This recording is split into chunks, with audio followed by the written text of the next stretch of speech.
నీ కొరకు ఈ లోకంలో బ్రతకడానికి అయ్యా మమ్మల్ని మా కుటుంబాలను మీరు సిద్ధపరచుకొని వేడుకుంటున్నాం. అయ్యా నీ అవసరాలు నిలబడుతూ ఉంటుండగా అయ్యా మీరు ప్రత్యేకంగా మమ్మల్ని ప్రేమించి మీరు మాతో మాట్లాడి మీరే మహిమ తెచ్చుకోమని వేడుకుంటున్నాం. నీ అవసరాలను అభిషేకించండి, నీ బలాన్ని అభిషేకాన్ని నీ అవసరాలు కనుగరించి మీరే మాతో మాట్లాడి మహిమ తెచ్చుకోమని వేడుకుంటున్నాం. ఇంతవరకు నీ దోషం ద్వారా మీరు మాతో మాట్లాడారు ప్రభువా. విన్న ప్రతి మాట ద్వారా మేము మా జీవితాల్లో ప్రభా ఉన్న అయ్యా ఈ జీవితంలో అయ్యా నీకు మహిమ తెచ్చే రీతిగా ఎలా మా జీవితాన్ని కట్టుకోవాలో ప్రభా మాకు నేర్పించి మీ నామానికి మహిమ తెచ్చుకోమని యేసు నామములో ఈ ప్రార్థన అడిగి వేడుకొనుచున్నాం తండ్రి. ఆమేన్. అందరికీ కూడా హృదయపూర్వక వందనాలండి. మరి ఇంతవరకు కూడా 3 వాక్యాలు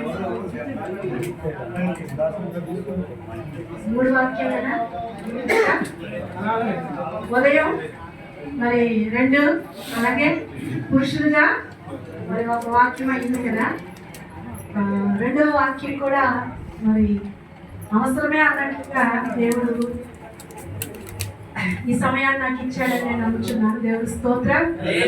పరిశుద్ధ గ్రంథంలో కొరింథీయులకు రాసిన మొదటి పత్రిక 11వ అధ్యాయం 3వ వచనం చదవండి.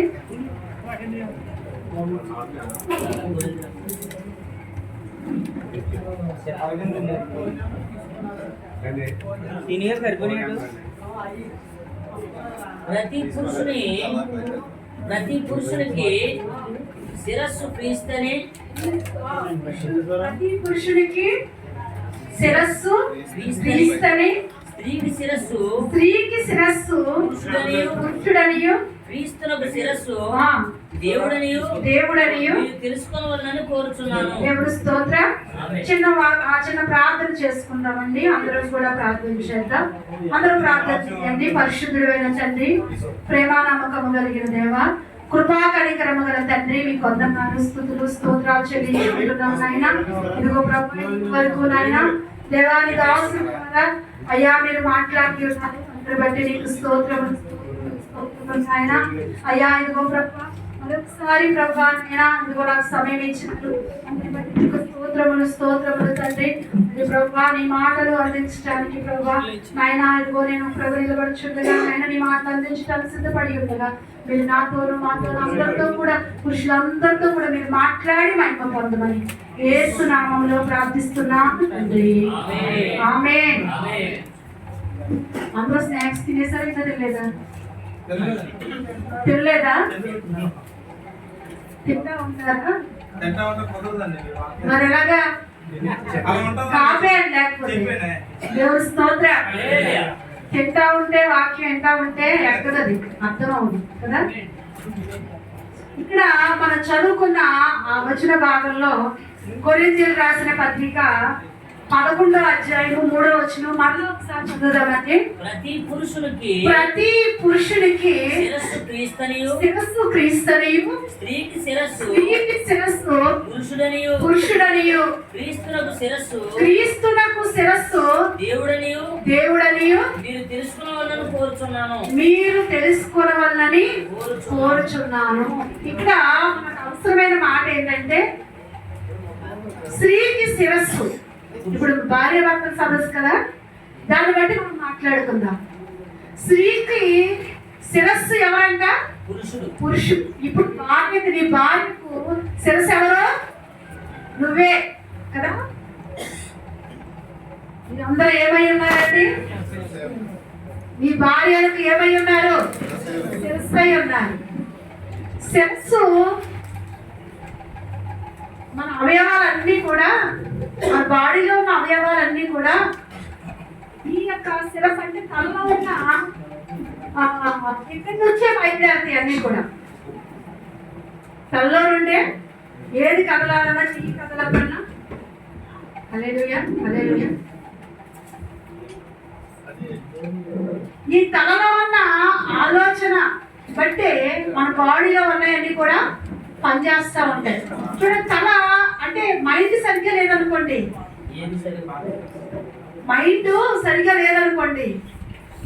ఈ అవయవాలు సరిగ్గా పనిచేస్తాయా?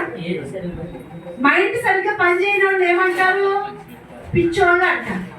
ఇప్పుడు మనం రోడ్ల మీద వెళ్ళినప్పుడు కొంతమంది పిచ్చోళ్ళు చూస్తూ ఉంటాం. వాళ్ళు ఏం చేస్తారంటే అవసరమైనవి ఏమో బయట పడేస్తారు, అవసరం లేని ఏమో సంచులు వేసుకుంటారు కదా. అవసరం లేని కాగితం మొక్కలు, అవసరం లేని పిచ్చి పిచ్చి అన్ని పెట్ల మీద ఉన్నాయన్నీ కూడా ఏం చేస్తారు? సంచులు వేసుకుంటారు. కానీ అవసరమైనవి విసిరేస్తారు. వాళ్ళు అవసరం లేని ఆ సంచులు వేసుకున్నారు కదా, మనం సంచి తీసుకున్నాం అనుకోండి, ఏం చేస్తారా? ఊరుకుంటారా? ఊరుకోరు.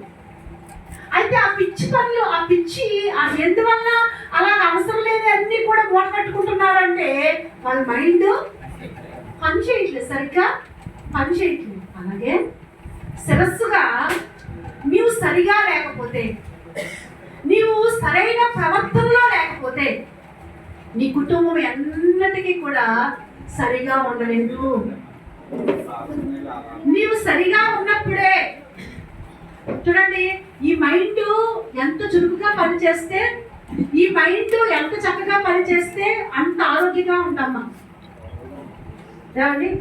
ఈ మైండ్ ఎంత తెలివిగా ఉంటే అంత తెలివిగా మన యొక్క బాడీ కూడా అంత మెయింటైన్ చేసుకుంటూ ఉంటాం. అలాగే కుటుంబ యజమానుడుగా నువ్వు ఎంత జ్ఞానం కలిగి ఉంటే నీ కుటుంబం అంత ఆశీర్వాదకరంగా ఉంటుంది. దేవుని స్తోత్రం. కుటుంబ యజమానుడు ఎప్పుడు కూడా యజమానుడుగానే ఉండాలి. కొన్నిసార్లు యజమానుడు ఉంటే పుల్లా ఉంటాడు, లేకపోతే పిల్లిలా ఉంటాడు. పుల్లాగా ఉండకూడదు, పిల్లిలాగా ఉండకూడదు. పుల్లా ఉంటే ఇంట్లో వాళ్ళందరూ భయపడుతుంది తప్ప నీకు ప్రేమ ఏం నచ్చలేదు. పుల్లాగా ఉండకూడదు, పిల్లిలాగా ఉండకూడదు.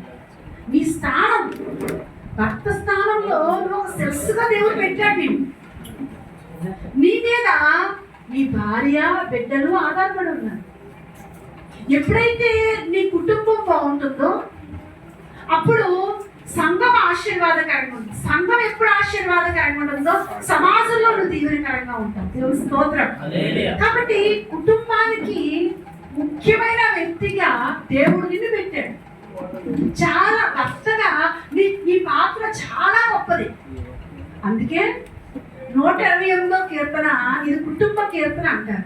128వ కీర్తనలో చదువుదాం చూడండి. ఆ కీర్తన పురుషునికి సంబంధించిందే చదువుదాం. యెహోవాయందు భయభక్తులు కలిగి ఆయన త్రోవయందు నడుచు వారందరూ ధన్యులు.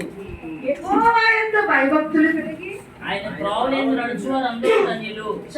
ఆయన తర్వాత చదువు తర్వాత మాట ఇక్కడ అంటాడు కదా, యెహోవాయందు భయభక్తులు కలిగి ఎవరు? యెహోవాయందు భయభక్తులు కలిగి ఎవరు నడవాలి? కుటుంబ యజమానుడుగా ఉన్నట్టు వాడు దేవుని యందు ఏం కలిగి ఉండాలంట? భయభక్తులు కలిగి ఉండాలి. ఎప్పుడైతే దేవుని యందు భయభక్తులు నీలో వస్తుందో అప్పుడు చక్కగా నీ కుటుంబాన్ని కట్టుకోవటానికి దేవుడు నిన్ను సరైన వ్యక్తిగా వాడుకుంటాడు. దేవుడి స్తోత్రం. దేవుని యందు నీకు భయము ఉండాలి, రెండోది ఏముండాలి? భక్తి ఉండాలి. చాలా మందిలో భయం ఉంటుంది కానీ భక్తుడు భయం ఉంటుంది. యేసుప్రభు గొప్ప దేవుడు, అమ్మో చర్చికి వెళ్ళిపోవాలి, ఆదివారం చర్చికి వెళ్ళిపోవాలి, చర్చికి వెళ్ళకపోతే కష్టం వచ్చేస్తుంది, లేకపోతే చర్చికి వెళ్ళకపోతే ఏదో శ్రమ వచ్చేస్తుందేమో, ఏదో కీడు వచ్చేస్తుందేమో అనే భయంతో మందిరానికి వస్తారు. కానీ భక్తుడు సరైన భక్తి జీవితం ఉండదు. భక్తి అంటే వారానికి ఒక రోజు చేసేది కాదు. ప్రతి నిత్యము కూడా భక్తి కలిగి నువ్వు బ్రతకాలి. ఎప్పుడైతే దేవుని యందు భయము భక్తి కలిగి ఉంటావో ఆ కుటుంబం, ఆ భయభక్తుల ద్వారానే అన్ని వస్తాయి నీ కుటుంబంలోకి. పరిశుద్ధ గ్రంథంలో దేవుని యందు భయము భక్తి కలిగిన యజమానుడి కుటుంబంలో ఒక నోవాహును తీసుకుంటే, నోవాహు అండి ఇంటి యజమానుడుగా దేవుని యందు భయభక్తులు కలిగి ఉన్నాడు. అందుకే దేవుడు నోవాహుతో మాత్రమే మాట్లాడాడు. అవునా కదా? నోవాహు భార్యతో మాట్లాడా? పిల్లలతో పిల్లలు కోడలు వచ్చేసారు. పిల్లలు కూడా పెద్దోళ్ళు అయిపోయారు. కోడలతో మాట్లాడా? మాట్లాడలేదు. ఎవరితో మాట్లాడాడు? నోవాహుతో మాత్రమే మాట్లాడాడు. కానీ నోవాహుతో మాత్రమే మాట్లాడాడు. అయితే ఆ మాట్లాడిన ఆ మాట నెరవేర్చాలంటే ఒక రకంగా ఎంతో త్యాగం అవసరం. త్యాగం అవసరం అండి. త్యాగం అంటే అది మామూలుగా కాదు. వాళ్ళకు ఉన్నదంతా కూడా అమ్మేయాలి. వాళ్ళకు ఉన్నదంతా కూడా అమ్మేసి వాడకట్టాలి. ఇప్పుడు దేవుడు చెప్పాడు అలాగని, నవాహుతో చెప్పాడు, ఇదిగో వాడకట్టు అని. ఇప్పుడు ఉన్నది అమ్మాలంటే ఎవరు సహకరించాలి? భార్య సహకరించాలి, పిల్లలు సహకరించాలి కదా, ఏమండి, కోడళ్ళు సహకరించాలి. కానీ నోవాహు గారికి అండి అందరూ సహకరించారు. దేవుని స్తోత్రం. అలా సహకరించాడంటే ఆ రోజున నోవాహు అంటే దేవుని యందు భయభక్తులు కలిగిన వాడు. భూమి మీద ఉన్న వాళ్ళందరినీ చూసినప్పుడు అంటే ఎవరికి వాళ్ళు ఇష్టానుసారంగా బ్రతుకుతున్నారు, తెలిపేసుకున్నారు. కానీ నోవాహు మాత్రం దేవుని యందు ఏం కలిగి ఉన్నాడంట? భయభక్తులు కలిగి ఉన్నాడు. దేవుని స్తోత్రం. భయభక్తులు కలిగి ఉన్నప్పుడు భార్య చక్కగా లోబడింది, బిడ్డలు లోబడ్డారు. నీవు దేవుని యందు భయభక్తులు కలిగి ఉంటే ఏమండి, నీ భార్య నీ పిల్లలు అందరూ కూడా పరలోకం ఎక్కడో, ఏమండి, పరలోకం ఏదో ఎప్పుడో వెళ్తాను, అక్కడ సంతోషం, అక్కడ ఆనందం అనుకుంటాం. కానీ ఆ పరలోకం నీ ఇంట్లోనే ఉంటుంది. దేవుని స్తోత్రం. ఈనాడు ఎంతో ఎన్నో ఉన్న ఇంట్లో, కానీ సరైన నెమ్మది కుటుంబాల్లో లేదు, సరైన సంతోషం ఇంట్లో లేదు. వెండి బంగారానికి లోటు లేదు, వస్తు వాహనానికి లోటు లేదు, కానీ కుటుంబాల్లో నెమ్మది లేదు. కారణం ఏంటంటే భర్త దేవుని ఏం లేవండి, భయం ఉంటే భక్తి లేదు, భక్తి ఉంటే భయం లేని వాడిన. కానీ అంటాడు యెహోవా యందు భయభక్తులు కలిగి దేవుని ఇస్సాకంట, దేవుని భయం కలిగిన వాడు. దేవుని భయం కలిగిన ఇస్సాకు అంటండి శత్రువులందరూ భయపడుతున్నారంట. దేవుని స్తోత్రం. శత్రువులందరూ ఏం చేస్తున్నారు? ఈయన ఎవరు భయపడ్డారు? దేవుడికి భయపడ్డాడు. శత్రువులేమో నిజంగా ఇస్సాకండి కర్ర పట్టుకోలేదు, కత్తి పట్టుకోలేదు. శత్రువులు ఏదో చేద్దాం అనుకున్నాడు, కానీ ఏమీ చేయలేక వెళ్ళిపోయారు. ఒకరోజు వచ్చారు శత్రువులు, వచ్చి అంటారు ఇస్సాక నీకు దేవుడు తోడైనడం చూశాను. దేవుని స్తోత్రం. ఎందుకంటే ఇస్సాకు దేవుని భయం కలిగిన దేవుని భయం కలిగిన వాడు కనుకనే ఆయన చూసినప్పుడు అందరికీ భయం కలిగింది. అలాంటి నిన్ను చూసినప్పుడు ఒక గౌరవార్థమైన భయం కలగాలంటే యోగును చూసాక ముసలివాళ్ళు సైతము లేచి నిలబడేవారంట. ఎందుకని? దేవుని యందు భయభక్తులు కలిగిన వాడు యోగు. కాబట్టి చూసిన వాళ్ళందరికీ కూడా ఒక గౌరవార్థమైన భయం కలుగుతుంది. అలాగా సమాజంలో ఒక గౌరవార్థమైన భయం నిన్ను చూసినప్పుడు కలగాలంటే నీవు దేవుని యందు ఏం కలిగి ఉండాలి? భయభక్తులు కలిగి ఉండాలి మొదటిగా. రెండవదిగా ఏమంటాడంటే ఆయన త్రోవల్లో నడవాలి. దేవుని స్తోత్రం. ఎక్కడ నడవాలి? ఆయన త్రోవల్లో నడవాలి. చాలా మంది ఈ రోజున ఏమండి ఆయన త్రోవలంటే ఏంటంటే ఆయన మార్గంలో ఉండాలి. పురుషులుగా దేవుని మార్గంలో ఉన్నావా? కొంతమంది త్రాగుడు మార్గంలో ఉంటారు. ఏ మార్గంలో? అలాంటి వాళ్ళు ఎవరైనా ఉన్నారా? ఇంకా తాగుడు పెట్టిన వాళ్ళు ఎవరైనా ఉన్నారా ఇక్కడ? పురుషులారా, త్రాగుడు మార్గంలో ఉంటారు. ఈ తాగుడు మైకుల్లో భార్య కనపడదు, పిల్లలు కనపడరు, ఏమైనా తెచ్చిందంతా కూడా ఆ తాగుడు కొట్టుకే, ఆ తాగుడు మార్గాన్ని వదలరు.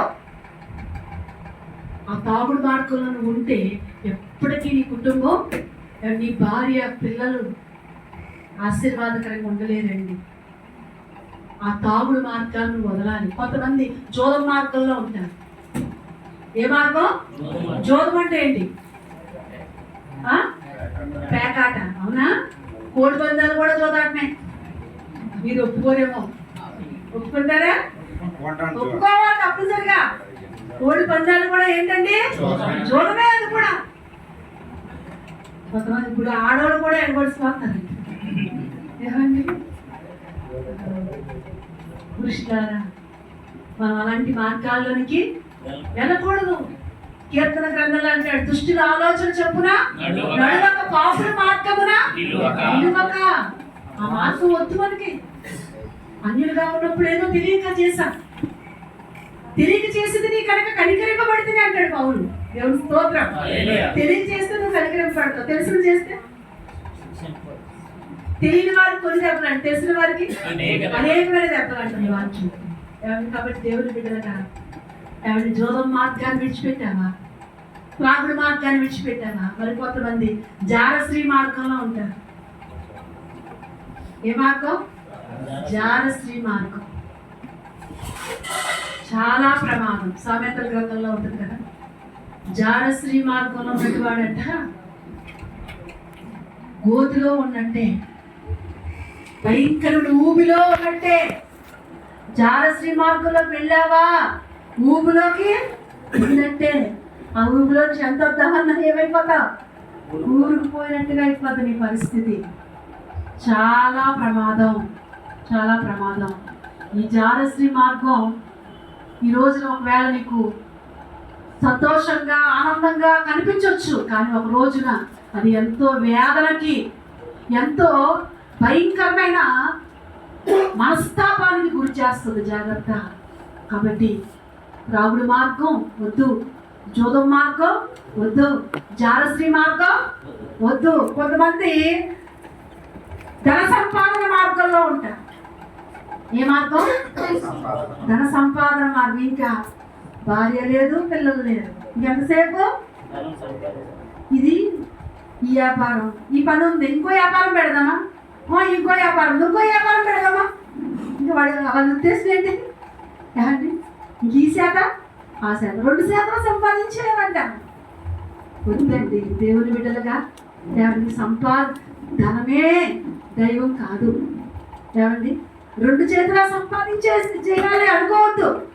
ఏమండి, సంపాదించాలి. లిమిట్. ఏమండి, లిమిట్ లేకుండా సంపాదన మీదే అగ్గులు పెట్టేవారికి ఎంత ఉన్నా, ఏమండి, ఎంత ఉన్నా నీకేమడదు? ఉంటుందా తృప్తి? ఉండదు. ఎప్పుడు కూడా ధనం మీద, ధన మార్గంలో ఉంటే ఆ ధనదాహం నువ్వు తీరకుండానే అయిపోద్ది నీ జీవితం అంతా కూడా. ఏమండి, కొన్ని సంవత్సరాల క్రితం ఒక ఫ్యామిలీ గురించి పేపర్ రాశాడు. వాళ్ళిద్దరూ కూడా, ఒక ఆయన డెల్ కంపెనీ అంట, తన భార్య డెల్ కంపెనీ అంటే 2 చాలా పేరుగాంచిన కంపెనీలు అంటండి. ఆ పేరుగాంచిన కంపెనీలో సాఫ్ట్వేర్లుగా డబ్బులు చేస్తూ కొన్ని లక్షలు సంపాదించేవారంట. కొన్ని లక్షలు వచ్చాయంట. ఎంతో డబ్బు సంపాదించింది, కానీ ఇద్దరూ కూడా మనసుకి నెమ్మది లేక పాయిజన్ తీసుకుని చనిపోయారు. ఎంతో సంపాదించారు, కానీ ఇద్దరు చనిపోయారండి. ఇద్దరు పాయిజన్ తీసుకుని చనిపోయారు. వాళ్ళకి డబ్బు ఉంది, కానీ వాళ్ళు ఆ లెటర్లో రాసిన మాట ఏంటంటే, మాకు సంతోషము లేదు లేకుండానికి. ఏమండి, కొట్టుకుని జాబ్లో ఇద్దరు చనిపోయారు. నిజమే, దేవుని బిడ్డలుగా ధనం అవసరమే, కానీ ఎంతవరకు? ఆయన త్రోవలకు అడ్డు రాకూడదు. నేను ఇక్కడ అంటాడు, యెహోవా యందు భయభక్తులు కలిగి ఆయన త్రోవలు. నువ్వు ఎక్కడ ఉండాలి? ఆయన త్రోవలో ఉండాలి. అంతేగాని త్రాగుడు తాగే త్రోవలో ఉండకూడదు, జారశ్రీ నడిచే త్రోవలో ఉండకూడదు, జోదం ఆడే ఆ త్రోవలో ఉండకూడదు, ధనం కోసం పరిగెట్టే ఆ త్రోవలో ఉండకూడదు. ఏ త్రోవలో ఉండాలి? ఆయన త్రోవలు. ఆయన త్రోవలు ఎక్కడ దొరుకుతాయి? ఆయన త్రోవ అంటే ఏంటి అంటే, యెషయా గ్రంథంలో 2వ అధ్యాయం 3వ వచనం చదవండి. 2వ అధ్యాయం 3వ. ఆ కాలమున సియోనులో నుండి ధర్మశాస్త్రము యెరూషలేములో నుండి యెహోవా వాక్కు ఆ, బయలు వెళ్ళెను. జనములు గుంపులుగా వచ్చి గుంపులుగా వచ్చి యాకోబు దేవుని మందిరమునకు యెహోవా పర్వతమునకు మనము ఎల్లుదుము రండి.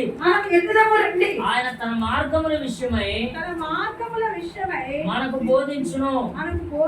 మనము ఆయన త్రోవల్లో నడుతుము అని చెప్పుకుందు. దేవుని స్తోత్రం. దేవుని స్తోత్రం. చూడండి, ఇక్కడ అంటాడు కదా, ఆయన త్రోవలు ఎక్కడున్నాయంట? దేవుని మందిరంలో దేవుని వాక్యము ద్వారా ఏమండి మన జీవితాలను కట్టుకుంటూ ఏమండి దేవుని వాక్యము ద్వారా ఆయన త్రోవల్లో మనం నడగలుగుతాం. దేవుని త్రోవల్లో మనం రావాలంటే ఆయన వాక్యం, ఆయన కట్టడలు, ఆయన ఆజ్ఞలు, ఆయన మాటలు, ఏమంటే ఆయన మాటల ప్రకారంగా ఆయన మాటలు మనం నేర్చుకుంటూ చక్కగా దేవుని వాక్యం ద్వారా మనం నడుచుకుంటూ దేవుని వాక్యం ద్వారా ఎక్కడ దిద్దుకోవాలో అక్కడ దిద్దుకోవాలి, ఎక్కడ మార్చుకోవాలో అక్కడ మార్చుకోవాలి.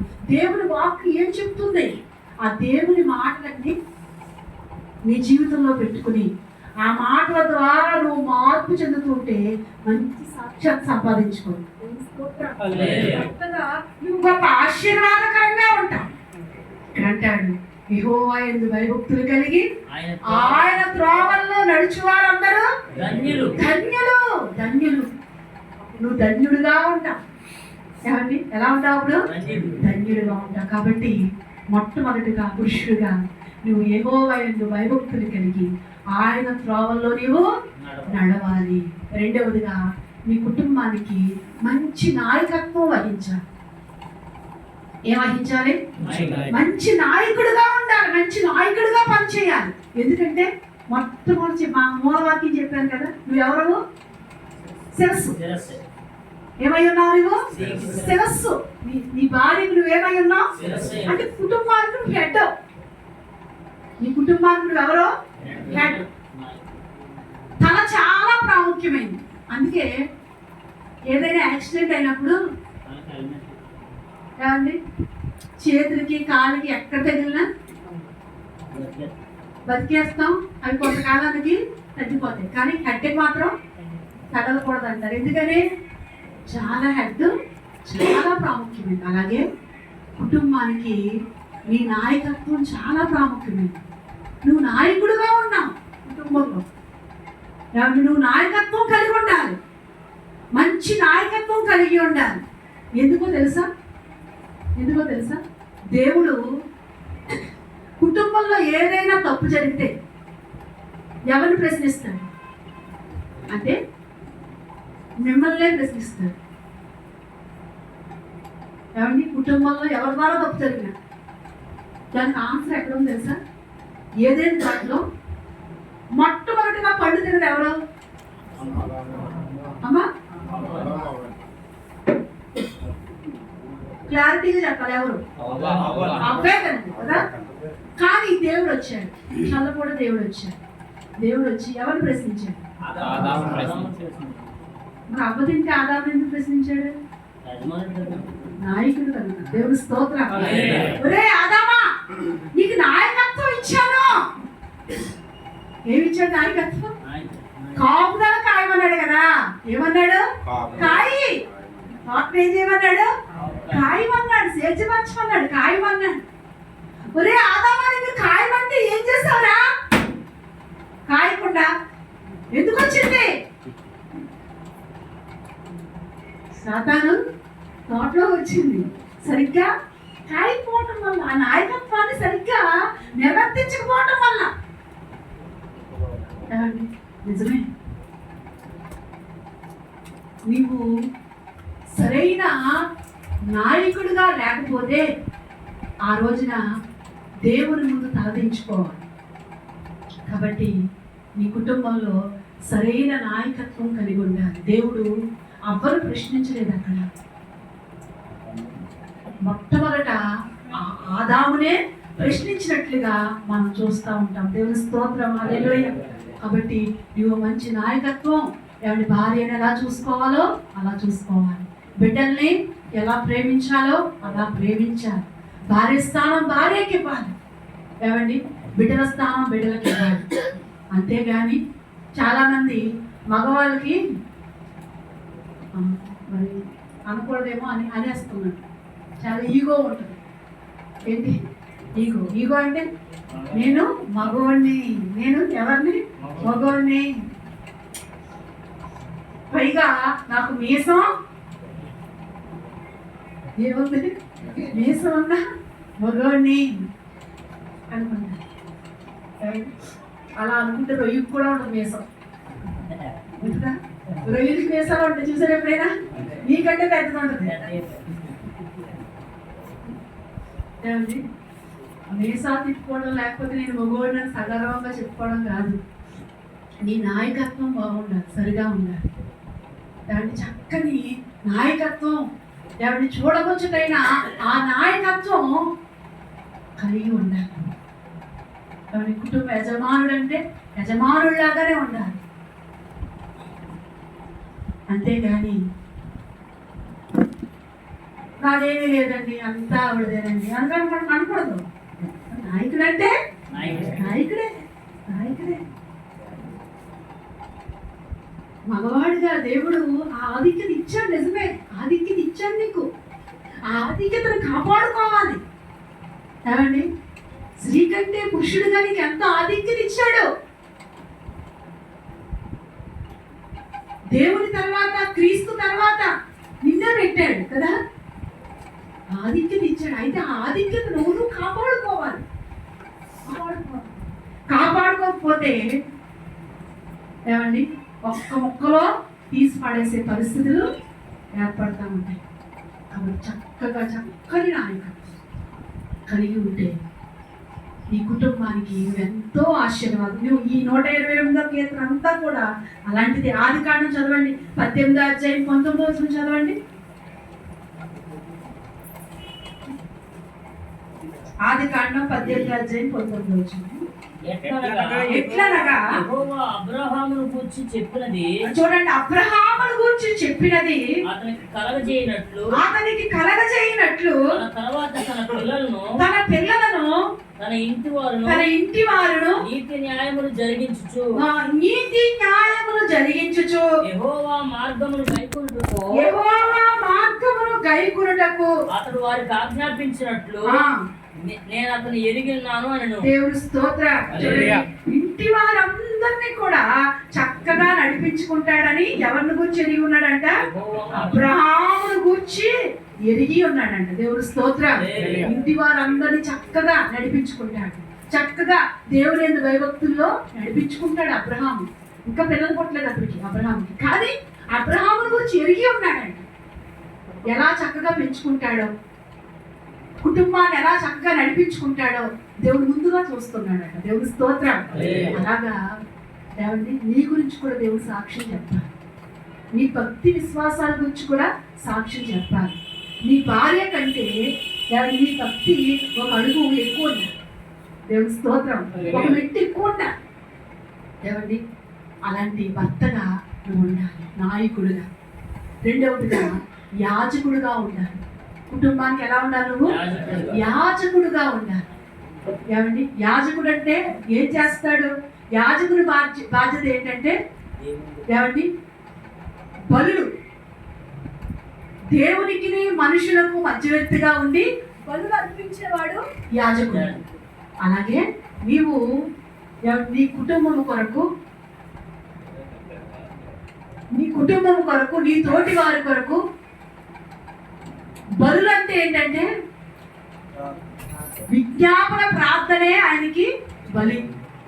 ఏమండి? నీ ప్రార్థనే ఆయనకు బలి. కాబట్టి నువ్వు ప్రార్థించేవాడుగా ఉండాలి. నీ కుటుంబంలో ఒక ప్రార్థన పట్ల ఇంట్లో ఉన్నప్పుడు అండి ఆ కుటుంబం ఎంతో దీవెనకరంగా ఉంటుంది. కుటుంబ యజమానుడుగా నువ్వు ప్రార్థనాపరుడుగా ఉంటే నీ భార్య, నీ పిల్లలు, నీ వంశము ఏమండి సమాజంలో చూడవచ్చటగా ఉంటారు. దేవుడు స్తోత్రం. ప్రార్థించే యాజకుడుగా ఉండాలి. ప్రార్థనా సమయం ఉందా? యోగంట అరుణోదయములే లేచి ఏం చేసేవాడంట? పిల్లల కొరకు, ఒక్కొక్కరి కొరకు బలి. ఎంతమంది? 10 మంది కదా, ఆ 10 మంది కొరకునంట బలులు అర్పిస్తూ ఉండేవాడంట. దేవుడి స్తోత్రం. బలులు అర్పించాలని ఎంత టైం పడితే ఒక్కొక్క బలికి కనీసం ఒక పావు గంట చూసుకున్నా ఏమండి, 10 పావు గంటలు ఎంత? 2.5 గంటలు. రోజులో దశంభాగం ఎంత టైంలో? ఏమండి, 24 గంటల్లో దశంభాగం ఎంత? 10వ భాగం 2 గంటలన్నర. ఏమండి, 24 గంటల్లో దశంభాగం 2.5 గంటలు, అంతే కదా. యోబండి 2.5 గంటలంట పిల్లల కొరకు ప్రార్థన చేసేవాడు. దేవుడి స్తోత్రం. నువ్వు ఎంతసేపు ప్రార్థన చేస్తున్నావు? అసలు ప్రార్థన చేస్తున్నావా? కొంతమంది ఉన్నారంటే మగవాళ్ళు అసలు మోకాళ్ళే ఉంచుతున్నారా? మోకాళ్ళు పురుషులారా ప్రార్థన చేస్తున్నారా? నిజంగా ఈ రోజు నుంచి మార్చుకోండి. ఒక ప్రార్థనాపరుడుగా నువ్వు ఉంటే 1 సంవత్సరం మానకుండా మోకాళ్ళ నుంచి కనీసం ఒక అర్ధగంట గడుపు. 2 గంటలన్నర గంటలు, 2 గంటలు ఇవన్నీ నేను చెప్పను, కానీ ఒక అరగంట గడుపు దేవునితో. నిజంగా సంవత్సరం అంతా 1 రోజు కూడా మానకుండా చెయ్యలేగా. సంవత్సరం పూర్తయిన ముందే నువ్వు ఒక మంచి సాక్ష్యం చెప్తావు. దేవుడి స్తోత్రం. దేవునితో ఆ బంధం, దేవునితో ఉన్న ఆ వడంబడిక, ఆ నిబంధనతో నువ్వు దేవుని సొంతం మొదలుపెట్టినప్పుడు నువ్వు ఒక నూతన వ్యక్తిగా మారిపోతావు. దేవుడి స్తోత్రం. కొత్త పురుషుడిగా సమాజంలో ఒక కొత్త వ్యక్తిగా కనిపిస్తావు. కాబట్టి ప్రార్థన నువ్వు ఏం చేస్తుంది? నూతన పురుషుడిగా చేస్తా ఉంటుంది, ఒక నూతన వ్యక్తిగా మారుస్తుంది. ఎప్పుడైతే నువ్వు ప్రతిరోజు దేవునితో గడుపుతావో నీ మాట మారిపోద్ది. ఏమండి, నీ ప్రవర్తన మారిపోద్ది. అంత క్రితం నోట్లో నుంచి బూతులు వచ్చాయి. పురుషులకి ఏమవుతాయి? ముందర వస్తున్నాయి బూతులు. ఆ బూతులు, ఆ సరసోక్తులు, ఇవన్నీ మార్పు రావాలంటే ఒక అరగంట ప్రార్థన చేయండి అమ్మా. దేవుని సన్నిధి మీ ఇంటిలో కలిగి ఉండండి. ప్రతి ఒక్కరూ కూడా ప్రార్థన చేయండి ప్రతిరోజు కూడా. ఇంత టైము మీరు ఇక్కడ హెచ్చిస్తున్నారంటే మీలో మార్పు రావాలి. దేవుడు మిమ్మల్ని ప్రేమించాడు కనుక నేను ఇక్కడ ఉన్నా.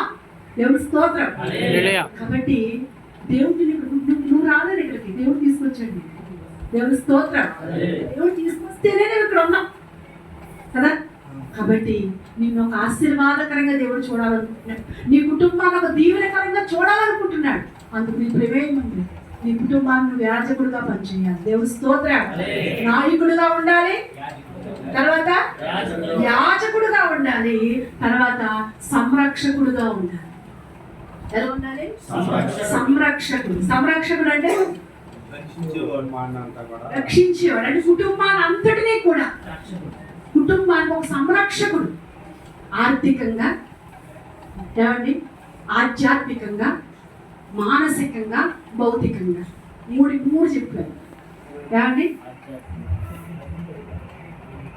మొదటి భౌతికంగా, రెండవదిగా మానసికంగా, మూడవదిగా ఆధ్యాత్మికంగా. ఏంటంటే మొదటి భౌతికంగా నీ భార్యకి ఏం అవసరమో, నీ బిడ్డలకి ఏం అవసరమో ఆ అవసరం తీర్చే బాధ్యత ఎవరిదే? భర్తదే. దేవుని స్తోత్రం. నీ భార్య అవసరాలన్నీ తీర్చే ఆ బాధ్యత నీదే. నీ పిల్లల అవసరం తీర్చే బాధ్యత ఎవరిదే? నీదే. తీరుస్తున్నావా? ఏమండి, నీ కష్టార్జితాన్ని నీ కుటుంబానికి, నీ భార్యకు, బిడ్డల వారి అవసరాలు గుర్తించి తీరుస్తున్నావా? వారికి సంరక్షకుడుగా ఉంటున్నావా? నా ఇష్టం నాది, నా జలసా నాది అని నీ ఇష్టానుసారంగా తిరుగుతున్నావా? లేకపోతే సంరక్షకుడుగా ఉన్నావా? నీ పిల్లలకి ఏం కావాలో, భౌతికంగా ఏం కావాలో, మానసికంగా, చాలా మంది భౌతికంగా అన్ని అవసరం తీరుస్తారు. భౌతికంగా అడక్కముందే పిల్లలకి అన్ని తీసుకొస్తూ ఉంటాం, అన్ని పెడుతూ ఉంటాం. కొన్నిసార్లు మానసికమైన ఒత్తిడిలో ఉంటారు పిల్లలు. అది కూడా తండ్రి ఏం చేయాలి? గుర్తించాలి. ఏమండి, మానసిక అవసరం కూడా వాళ్ళకి ఏం చేయాలి? మనము కొన్నిసార్లు టెన్షన్ పడుతూ ఉంటారు. పిల్లలు టెన్షన్ పడుతూ కొన్ని విషయాల్లో టెన్షన్ పడుతూ ఉంటారు. కొన్నిసార్లు తండ్రి ఏం చేస్తాడంటే వృద్ధి చేస్తూ ఉంటాడు. లేదు నువ్వు చదవాలి, లేకపోతే లేదు నువ్వు చెయ్యాలి, ఖచ్చితంగా నువ్వు చెయ్యాలంటే వాళ్ళు మానసికంగా ఏమైపోతారు, కుమిలిపోతూ ఉంటారు. అమ్మో నేను చేయలేను. ఏమండి, అది కూడా ఆ మానసిక ఒత్తిడి నుంచి బయటకు తీసుకొచ్చే బాధ్యత కూడా పురుషుడిదే. ఏమండి, మొదటిగా ఆర్థిక అవసరత తీర్చాలి, రెండవదిగా మానసిక అవసరత తీర్చాలి, మూడవదిగా ఆధ్యాత్మిక అవసరతను కూడా గుర్తించాలి. ఆధ్యాత్మికంగా కూడా నువ్వు సంరక్షకుడుగా ఉండాలి. ఆధ్యాత్మికంగా కూడా వారిని రక్షించుకోవాలి. ఏమండి, చక్కగా వాళ్ళకి ఆ రక్షణకు ఆ ఆధ్యాత్మికంగా ఏదైనా వాళ్ళు దూరం చేసేది ఏదైనా ఉందా వాళ్ళ దగ్గర, అది మనం కనిపెట్టాలి. చూడండి, ఈ రోజున వాళ్ళ ఆధ్యాత్మిక జీవితాలు పాడు చేసే, పిల్లల యొక్క ఆధ్యాత్మిక జీవితాలు పాడు చేసేది ఏంటంటే సెల్లే కదా. అయితే ఈ సెల్ వాళ్ళు పట్టుకుంటున్నారంటే నువ్వు కనిపెట్టాలి వాళ్ళ విషయంలో. దాని పిల్లల విషయంలో ఏం చేయాలి, సెల్ ఇచ్చి వదిలేయకూడదు. వాళ్ళు ఏం చేస్తున్నారు, వాళ్ళు ఏం చూస్తున్నారు, ఎందుకంటే ప్రమాదం చేతిలో ఉంది. కాబట్టి చేతిలో ఉన్న ప్రమాదాన్ని నువ్వు అడ్డుకోవాలి. నువ్వు సంరక్షకుడుగా ఉండాలి. వాళ్ళు చెడిపోకుండా, వాళ్ళు పడిపోకుండా. వాళ్ళు చెడిపోయారంటే కారణం సరిగ్గా నువ్వు కుటుంబానికి ఎలా లేవు, సంరక్షకుడుగా లేవు కనుకనే వాళ్ళు చెడిపోతున్నారు. ఈ రోజున పిల్లలు చెడిపోవడానికి కారణం తల్లిదండ్రులేనండి. ఏమండి, బిడ్డలు చెడిపోవడానికి కారణం తండ్రి సరి లేకపోతే బిడ్డ ఎప్పుడు కూడా సరిగా ఉంటాడా, ఉండడు. కాబట్టి నువ్వు సరైన సంరక్షకుడుగా ఉండాలి. సరైన వారిని పట్టించుకుని చక్కగా తీర్చిదిద్దేటట్లుగా మంచి సంరక్షకుడుగా నువ్వు ఉంటే నీ పిల్లలు రేపొద్దుట దేవుని ఎంతో ఆశీర్వాదకరంగా ఉంటారు. దేవుని స్తోత్రం. అలాంటి యజమానుడుగా మీరందరూ ఉండాలని దేవుడు కోరుకుంటున్నాడు. అలాంటి యజమానుడిగా మిమ్మల్ని అందరినీ కూడా దేవుడు ఆశీర్వదించాలని నేను మనసారా కోరుకుంటూ నేను మాటలు ముగిస్తున్నాను. దేవుడి మాటలు దీవించును గాక. ప్రార్థన చేసుకుందామండి. ఒక నిమిషం అందరూ ప్రార్థన చేద్దాం.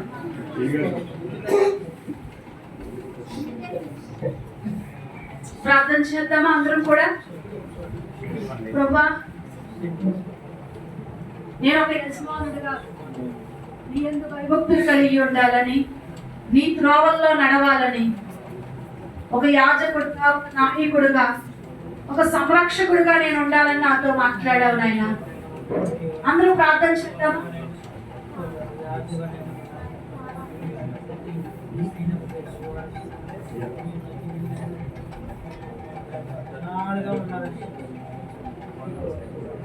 ఒక్క నిమిషం ప్రార్థన చేయండి.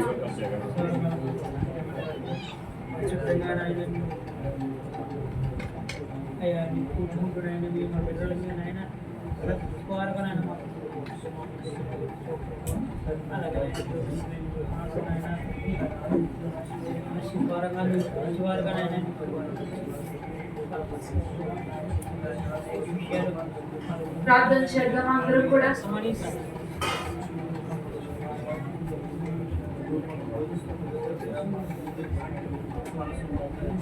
మీలో ప్రేరేపించబడిన గట్టిగా ప్రార్థన చేయండి అమ్మా. మీ స్వరం ఎత్తి ప్రార్థన చేయండి.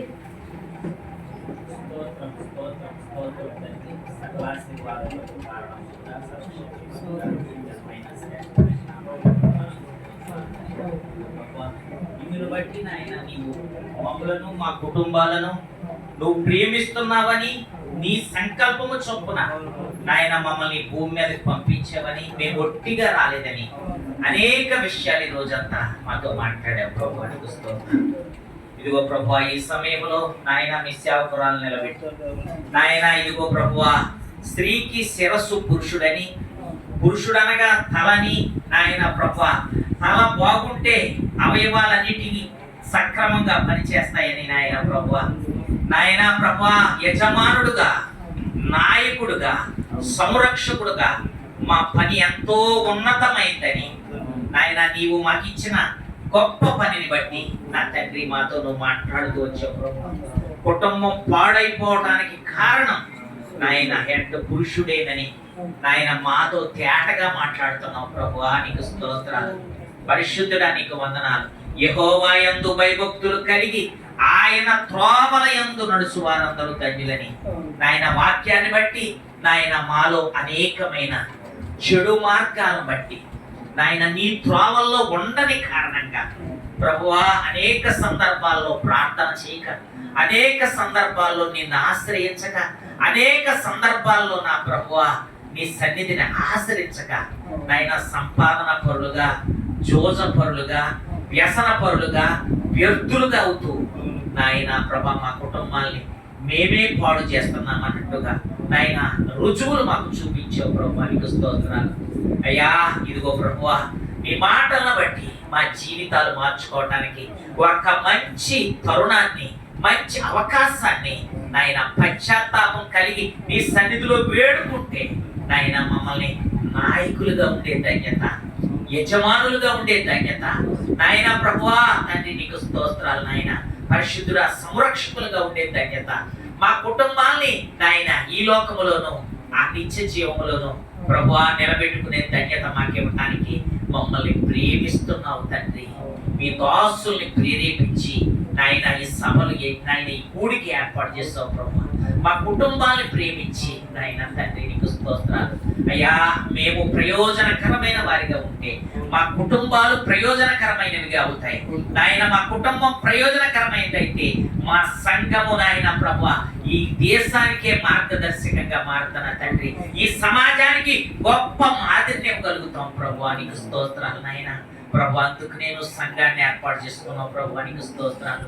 సంఘ బిడ్డలమైన సంఘానికి శిరస్సు నీవై ఉన్నావు నాయన. నీ నామానికి మహిమ తెచ్చే విధంగా, నిన్ను ఆరాధించే విధంగా, నిన్ను గణపరిచే విధంగా మా జీవితాలు ఉండాలని ప్రభు, మేము ఆనందమయంగా మా కుటుంబాలను ఉంచుకోవాలని నువ్వు ఆశ కలిగి ఈ కూడికలు ఏర్పాటు చేస్తావు ప్రభు. అందుని బట్టి నీకు స్తోత్రాలు. పరిశుద్ధుడా మేము మారటానికి అయ్యా ఈ కామాలు అనేక లోపాలు ఉన్నాయి ప్రభు నాయన. లోపాలు లేవనుకోవటానికి ఏమాత్రం అవకాశం లేదు నాయన. ఇదిగో ప్రభు నేర్చుకున్న వాటిని బట్టి ఏదో కొద్ది గొప్ప ఉండగలుగుతున్నాం, కానీ ఎంతగా మేము ఉండలేకపోతున్నాం ప్రభు. అయ్యా ఇక ముందు అయినా ఇలా మేము ఉండాలని ప్రభువా నీ పాదాలు పట్టుకుంటూ ఉండగా, ప్రార్థిస్తూ ఉండగా, నీ సన్నిధి ఆచరిస్తూ ఉండగా అయ్యా ఆ గొప్ప ధన్యతలోనికి మమ్మల్ని, మా కుటుంబాల్ని, మా సంఘాలని నుంచి మహిమ తెచ్చుకోమని నజరేయుడైన యేసుక్రీస్తు నామములో ప్రార్థిస్తున్నాము మా పరమ తండ్రి. ఆమేన్.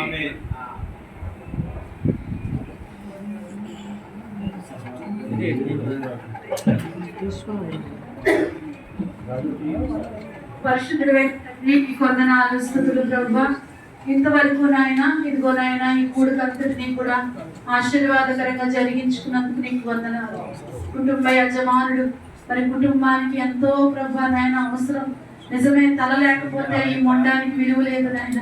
అలాగే కుటుంబ యజమానుడు కుటుంబంలో లేకపోతే ప్రభా నాయన విలువ లేని కుటుంబముగా మారిపోతున్నట్టుగా ఇదిగో నాయన శిరస్సులో ప్రభా ఎంత ప్రాధాన్యత ఉందో, ఆ శిరస్సు ఎలా పనిచేయాలో ఈ వాక్యం ద్వారా ప్రభా ఎన్నో విషయాలు మా ముందు పెట్టావు తండ్రి. నీకు స్తోత్రాలు దేవా. నీ వాక్యం విని వెళ్ళిపోవడం కాదు నాయన దేవా, నీ వాక్యంలో నుంచి గొప్ప మార్పు చేసుకుని ఈ రోజు నుంచి కుటుంబాల్లో గొప్ప మార్పు దయచే యజమానుడిగా నిబడలేని వారందరూ కూడా నైనా మంచి మంచి కుటుంబాలను ఇచ్చావు దేవా. నీకు వందనాలు.